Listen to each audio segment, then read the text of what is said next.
Hello, my name is Erik Engberg, and this is my short story, Four Cats and Life Improved. My family didn't have any pets as I was growing up, so I didn't get to know that particular pleasure of life until I was an adult. Getting to know some wonderful cats through a housemate and then a girlfriend might have saved me though. Simba was rolling around on the floor, posing for pictures on Saturday, and everything was just fine. He went up to his room as he usually did, and it was a safe space from his sometimes aggressive brother Johnny. And it wasn't until several hours later, when I went up to tell him I was going out, that I realized something was wrong. He wasn't lying in his chair. Instead, he was lying on top of the stairs, on the floor. I petted him a little and told him I was leaving, and then I went downstairs and told my girlfriend he was lying on the floor before heading out for some drinks with the boys. I didn't think too much of it. When I got home some hours later, he was still lying on the floor upstairs, and an alarm bell started going off deep in my gut. I suddenly realized it was a little over 2.5 years since I met him, and though it wasn't a big believer in anything like fate, it had always a suspicion that the universe was out to get me. My life had improved so much in the last 3 years, it made sense to me that it would turn sour again, a doubt about my current happiness always lingering right underneath the surface. There was no way the universe was going to let me stay happy and well. On Sunday he came downstairs a couple of times and had some water, but he didn't touch the food. We knew we had to take him out to the vet, and my girlfriend booked us an appointment after work on Monday. When I went to bed that night, I lay awake filled with dread, anticipating the worst. He was going to be taken away from me, this little bundle of love that had adopted me as his dad, and it was going to be awful. I cried silently by Anika, doomed to despair and having no doubt the good times were over. Simba dying would definitely bring me down into a new depression. The only question was if I would be stuck down in the depths for an extended period like in the old days, or if my work and growth had made me more resilient to handle the loss, and it would be a passing thing, like grief is supposed to be. I've been struggling with depression on and off since my early teens, and it wasn't until I met Tubby in my mid-20s with a roommate that I saw how much connection could help, even with an animal, and it made me open up more to my friends and family. That beautiful boy showed me unconditional love in a new way I'd never experienced. His actual name was Bad. I don't remember it all these years later, but he was fine with me calling him Tubby, because he understood it came from a place of affection. At first I'd been reluctant to get too close, but I soon realized resistance was futile when a cat chose you. He showed me it was possible to be loved, something I'd sort of written off as not happening for me. Don't get me wrong, I was lucky enough to grow up in a loving home with parents who loved me and a brother as well. But familiar love seemed like a given at that time, like of course they love me, they have to. If they weren't forced to, they wouldn't even like me. So Tubby meant a lot, not just literally, but also in my growing into a better man, a better person. I wouldn't be the man I am today if he had never showed me what unconditional love meant when it came from somebody who chose to love me. His love was an important first step in me understanding the very human need for connection, and even in trying to be a better man. That cat made me more open to the world as a whole, and it opened up to people about my mental health struggles for the first time. It's not good to keep that bottled up inside, because there's no chance of healing them. You need to let others help you. That's what being a human is all about. My issues with mental health, particularly depression, had started around the age of 14. Anxiety and panic attacks became a part of life after a while. For the next 16 years, I'd go in and out of the more serious bouts of depression, and sometimes I'd slip out of them for seemingly random reasons. I remember the first time it eased off, I was just admitting to myself that I was depressed. It didn't come sneaking back, sometimes stronger, sometimes as a blanket, just covering me up softly, more or less always there. I thought that was as good as it could get. I thought that was life. I assumed everyone was feeling the same way as me, just always slightly off, never being able to make the good times last. As soon as I was alone again, the blanket wrapped around me. There's this human need for connection, for love, for community that I hadn't appreciated or even understood until Tubby opened my eyes to how much someone else could mean. I've been too focused on myself all these years, my whole life, to even understand that I wasn't living right. Tubby made it clear to me that there's more to life than just surviving on your own. You need others. And after around 2 years of that unconditional love between me and him, he got sick and died. That affected me a lot because in a way, it was the first time I'd experienced death as an adult. I'd lost most of my grandparents while I was a kid, and the last one died right as I was turning 18. I can't really say I knew any of them as people. I was too young to appreciate them for what they were. I swore I'd never love anyone ever again after losing Tubby because love only ended in heartbreak and loss. This was my depression drawing its own conclusion, of course, but at the time I really believed it. I believed my depression about a lot of things back then. When someone asked my roommate if she was going to get a new cat that very week, I was deeply offended because you wouldn't ask someone who just was a human friend or relative if they were going to replace them. A sort of childish way to look at it, perhaps, but I was a deeply flawed human being at the time, and Tubby had literally meant the world to me. Time passed, and at that same roommate rescued another cat a few months later. I honestly tried to keep my distance once more and not get so attached again. I was afraid of inevitably losing him too. He obviously won me over pretty fast, and once again I had the unconditional love of a little cat to help me feel better about the sorry state my life was in at the time. This time I had started going frequently to therapy, getting help, and started the work of constantly trying to improve myself and get better, both mentally but also as a friend and family member. It was a real struggle. I've been diagnosed with schizotypal disorder after a few sessions, which is basically schizophrenia light. There were a couple other disorders to go along with it, most notably severe depression. Both Tubby and Lucifer really helped me with that. Being alone with them, I wasn't as alone as I had always felt my adult life. There was this little being on the couch next to me who looked at me with nothing but love and adoration, and I felt the same thing back to them, feeling a new kind of love, not the familiar love I'd never even considered much before this time. Of course, I love my family, everyone does, and there's no problem there. Incredibly naive. I also read about schizotypal disorder on my own, as I hadn't heard about it before, and read about tips on how to deal with depression as well. Normal human things to do, curious about oneself, and wanting to become a better man. I've been fairly lucky with my schizotypal diagnosis. It could have been a lot worse. I didn't have hallucinations like most people associate with schizophrenia, but through therapy I remembered that I had this one voice throughout my teen years. At that time I hadn't even registered it as abnormal. I thought everyone had a voice constantly telling you you were bad at everything, that everything you didn't do good enough. That you should just kill yourself now instead of bothering with those who loved you. I also remember at some point distinctly telling myself that I wasn't going to kill myself, no matter what the voice said. Looking back on it, I'm pretty sure this came from watching some old movie with Kurt Russell where his character lost a son, and he said the line, "No parent should outlive their son." Important life lessons and decisions can come from the strangest places, I suppose. That voice did disappear at some point, but I do not remember when. Until therapy, I'd actually forgotten all about it. But the depression I suspect it helped instigate lingered. Over the following years, I go in and out of more or less serious bouts of depression, sometimes triggered by the most random things, always being there in some sense. Now that I'm healthy, I can't believe what I thought was healthy in times past. Schizotypal stuff had been a bit heavier, leading to a couple of stays at the mental health facility after going into psychosis.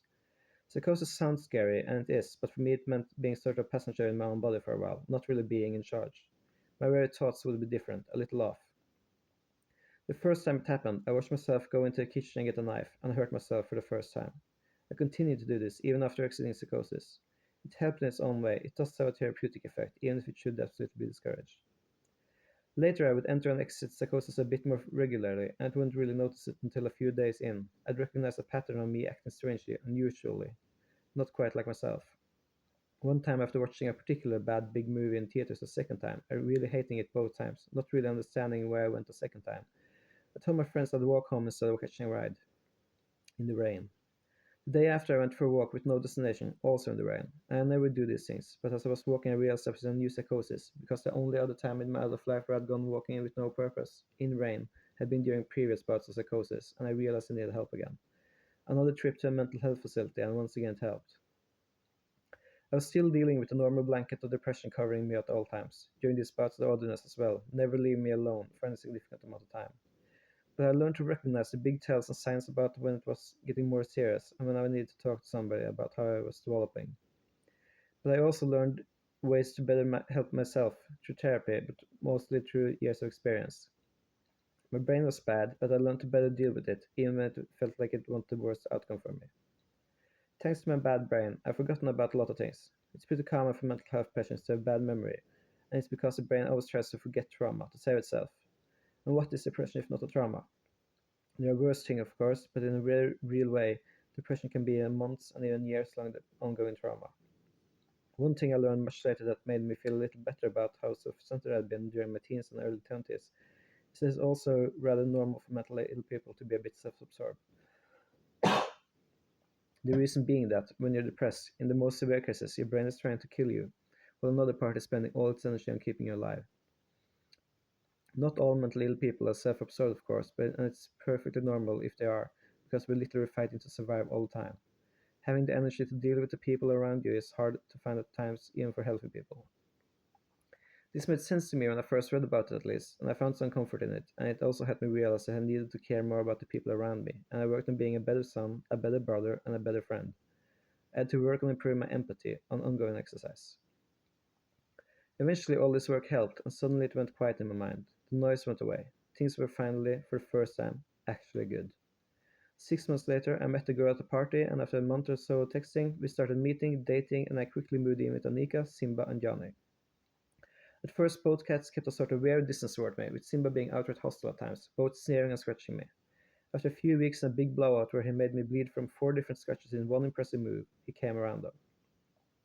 The next day I was on the couch while Anika was out, and he jumped up next to me and walked up on my chest and lay down. That's pretty much where he stayed for the next 2 years. He had one little health scare after a few months. This growth he had had on his foot for a long time suddenly started bleeding, and we took him to the vet. They removed the growth and sent it in for test, but luckily there was nothing wrong in those results. Nick and I eventually bought our first house together and moved in with the boys. There were lots of stairs in the new place for them to run up and down, which Simba found a lot of joy in after spending most of his life in a one-story apartment. Johnny was less excited about the stairs, but he was a heftier bundle of love, which went some way of explaining that.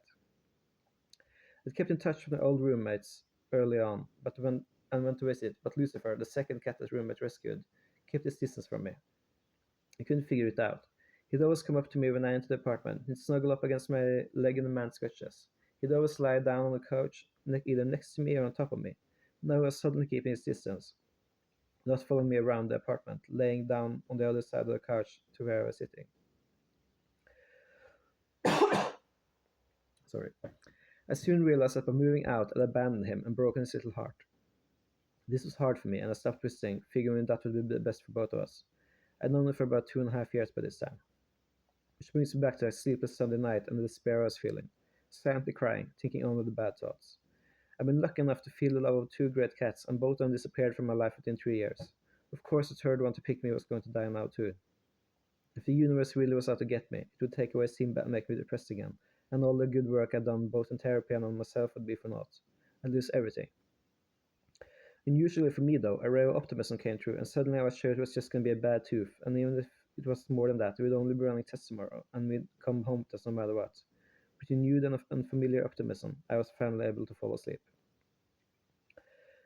On Monday, we went upstairs to find him still lying on the floor, and I put up the usual, though rather more subdued fight this time before we got him in the cage for transport. Johnny might have sensed something was wrong, even as we let him see Simba in the cage. I guess Johnny knew it was serious, and he was crying out and chasing after me down the stairs. I was waiting for Anika to get the car, and Johnny was going crazy on the other side of the door on the hallway. He probably thought we were leaving him, or more likely he knew that there was something seriously wrong with Simba. I got into the back seat with Simba as Anika drove to the vet's office. He was calmer than usual. The examination started with many possible theories on what could possibly be wrong, and we agreed to run all tests, no matter what the cost might be. We were told to come back in an hour and a half, so we went across the street to grab some food at a decent restaurant. Usually the best pizza in town. That day it didn't really taste much at all. I realized later that we never went back to that place after that day. We gathered from what the vet said that we were going to have to keep the 2 boys separated for a while, so we drove to a mall and got an extra litter box and some more kitty litter too. We put these items in the trunk and sat in the car while we waited for the prescription we thought was coming. Then Anika's phone rang. Hey, I'm afraid I have some bad news. And my heart sank. It was like someone punched a fist inside my chest and squeezed. My face was immediately wet from uncontrolled tears. Anika managed to keep it together better than me and drove us back to the clinic. The vet showed us the x-rays and explained how there really wasn't anything that could be done about a giant tumor in his belly. I could barely nod and make some sounds to acknowledge that I understood what she was saying. My world was ending again. Simba had been with Anika for about 10 years at the time, but had really moved on to be my cat after I entered their life, become the real daddy's boy, letting Johnny have Anika mostly to himself. Something Johnny was very satisfied with. He's been Simba and Dad for the better part of 2 years. His life was ending in a few minutes now, though. The vet showed us into a room we'd been in earlier for the exam. Simba was lying on the floor on a blanket. There was initially no reaction at people entering, but when he heard our voices, he tried to get up, couldn't, and we sat down on the floor in front of him. We sat on the floor with him, petting him and scratching him for the last time, not really saying anything, tears streaming down both our faces. I eventually got up to get the doctor to end the suffering. I got down on my stomach right in front of Simba, so he'd spend the last few moments looking at the face that loved him back. It was both beautiful and heartbreaking. We talked over some final few details with the vet, paid the bill, and went home without him. When we came home with an empty box, Johnny seemed confused, and he spent the first week looking up expectantly every time there was a sound, thinking it was either Simba coming up or down the stairs. I'm ashamed to say I didn't facilitate a proper goodbye for the two boys, as I was sure it was just a temporary one. My bad. The second week, he started meowing through the night until we opened the door to the bedroom so he could see that we hadn't left him. It broke my heart every time I had to leave the house because I knew it filled him with anxiety, worrying if mom and dad were leaving him behind and never coming back, like Simba had done. Before I met Anika, there had been construction in the apartment, and Johnny had actually gotten ill. Something Anika referred to as anxiety bladder, so we knew it was he was dispositioned towards anxiety. We'd seen this when we moved to the house as well. For the first few days, he'd hide whenever we left, and we'd have to beg him to come out when we got back home. Really heartbreaking stuff, making us feel guilty every time we had to leave for work or anything. After a few days of genuine anxiety, it might have turned into a clever trick to get treats, so I suppose.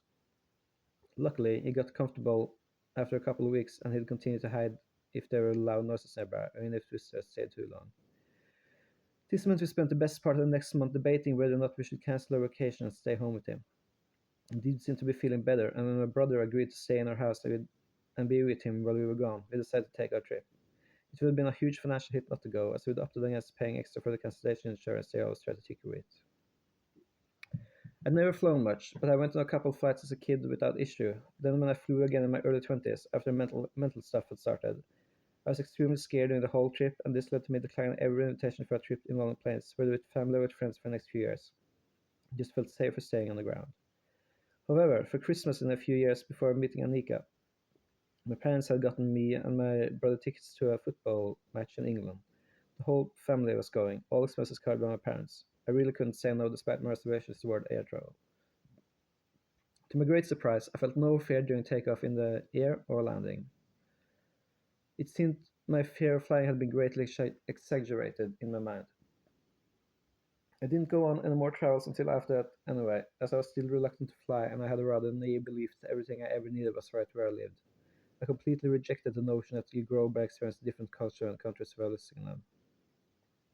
When I met Anika, she said she loved to travel, but luckily there was a pandemic just starting out at the time, and there were travel restrictions for the whole world, which meant I got plenty of time to acclimate myself to the idea of future travel. And I did come around to the idea of traveling during those first few grounded years.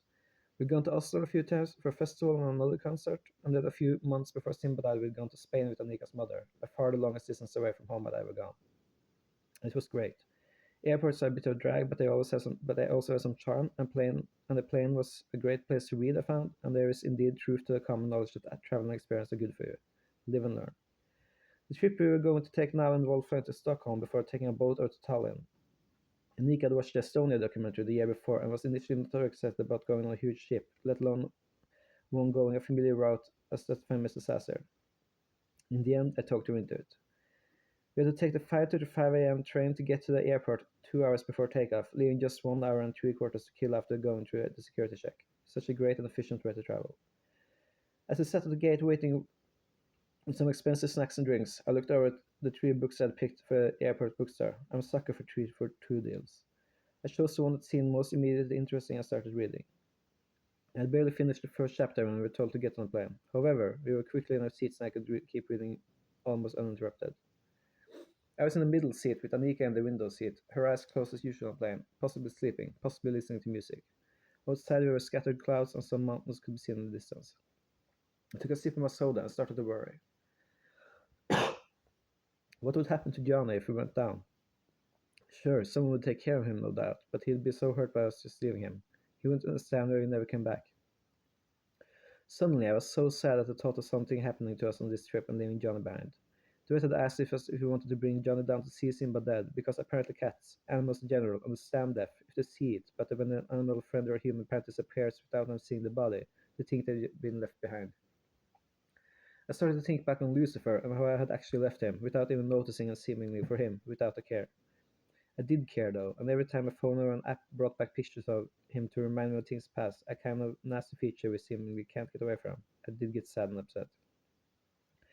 To take my mind off the bad thoughts, I decided to use my 15 free minutes of Wi-Fi on the plane rather early than normal. It was a short flight after all. I opened the biggest social media app, and it was immediately confronted with a picture of Tubby again. Apparently, I've been taking a lot of pictures and videos of Tubby around this time of the year when he was alive, because every day the social apps showed me a picture or video of him to remind me. The feature probably was intended to show us happy memories, but so little thought went into it that for most people are reminders of dead pets, dead relationships, dead friends, or dead loved ones instead. And if you tell the app not to remind you, the app just ignores you after a while and keeps putting it in your face. Maybe I was being too critical. After all, my memory wasn't very good, and it wasn't all bad to be reminded of the good times with the good cats of the recent past. Maybe it's not all hurt, but more bittersweet to be reminded of things lost. All these recent reminders of Tubby, combined with the recent death of Simba, who I also was helpfully reminder every time I opened my phone, had actually made me a little depressed again. Not enough to tell anyone or get too worried about, but a little worse than I had been for a while nonetheless. Especially with regards to Tubby, I was sad, because he had been the first animal to show me love, and the first animal I'd loved back, and I'd been so depressed back then, with the other issues on top of that, that it made me sad he never got to see me get better. He would have loved to see me heal and grow into a new and better human person, and he would have seen it. I know he would. He would have felt me get better. I'd actually been a pretty weird boy when Tubby knew me. I'd been a loner after finishing school. I'd moved to a different city, gotten a decent enough job with decent enough colleagues, but my private life was all alone. Just the people at work, limited interaction with customers, and an equally weird roommate was all that humanity I interacted with in real life. My free time was spent online, on web forums and on gaming. Sure, those are real people you're writing to and communicating with, and there's real people you're playing with, but it's not really social in the way humans need to be social. Something I still haven't realized when I moved back to my hometown in with three other roommates. Tubbard showed me there was value in others. I probably wouldn't be here today if it not for him, and that's sadly not an exaggeration. My depression had gotten really bad. I was suicidal for a long time, and if he hadn't shown me unconditional love and made me open up to those around me, I honestly don't think I'd be here today. Yeah, that cat saved my life. And he never got to see me get better because he died while I was just starting to go to therapy and get help. Lucifer came a little while after, and he is a better person, but still a flawed one. Whatever healing and growing he got to see, he probably thought it wasn't real after I just left him. Though Simba got to know me when I was happy with my lot in life, finally at peace with my mind and myself, so it was different with him. But his death was so recent that it really hurt. I thought about how these four cats I'd known knew completely different versions of me. Tubby knew a sad boy he could help feel better by choosing me, and he left the world with me holding him and making him feel safe to last. Lucifer also knew a sad boy, but lived to see me get better, only for me to leave him behind and disappear. Simba and Johnny met a whole and completely new person, new and improved person. Simba chose me as his person, while Johnny merely accepted that I loved his mom. And now Simba was gone, and me and Anika were away from Johnny, far away and heading east, and I was losing it thinking about if something were to happen to us. Some calm came to me then, and I could feel the beginning panic dissipate. Instead, I thought of what a cat meeting me today would see. What would a little kitten, newly adopted and growing up with me its entire life see? That cat would meet a happy and healthy person, one with a good life, with true feelings of love both for myself and those around me. Not the wreck of man Tab and Lucifer now, and still more complete than a man even Sinbad now. And instead of a cat, what if that new little creature met to meet me and grow up with was a little person, a daughter or son with a woman I loved? Are you okay? I realized I was gripping the armrest, and Nika's voice brought me back to reality, and I took a deep breath and relaxed. Um, Actually, not really, but also yes. I tell her I've been more upset than I let on about Simba's death, and that the other cats have been on my mind a lot lately as well. That I've been feeling some of the old depressions taking in. She tells me Simba's death has been really hard on her too, and that she's worried about leaving Johnny behind. We talk about Johnny and Simba, and I tell her more about Tub and Lucifer. We talk again about maybe letting Johnny go outside sometime, but Nick has a big fear of him getting hit by a car. Apparently both his mom and all his siblings died this way. I knew he'd probably keep him inside forever, but it was nice to talk about. I always thought about that picture you see online of the indoor cat being let outside for the first time, and you can tell by his expression that he had no idea there was an entire world outside their house. It's a beautiful thing. One time I opened the door to the world outside and Johnny had this opportunity to run outside, but he didn't take it. He instead stayed by Anika with that very expression on his face. He was fine being an indoor cat. All this talk calmed me down, and I said I'd been thinking about maybe trying for a kid, how I think it'd be great to have a little one come into our lives, a small sibling for Johnny. Anika said she was glad to hear me say it, that it had been on her mind recently too. Maybe Simba dying had left an empty spot in both our hearts that needed filling. I wasn't that worried about my depression anymore, now that I'd said it out loud. And if it did turn into something a little bigger, everyone goes through down periods, but it probably would never be as bad as it had been in my 20s.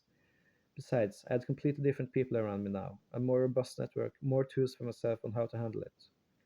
I had previous experience of just how saying something that's troubling you out loud, or even just writing it down, whether you share it with others or not, is actually real helpful. It's its own kind of therapy. And I had spoken my recent troubles out loud, not just to anyone, but to my partner in life, who I loved and who loved me.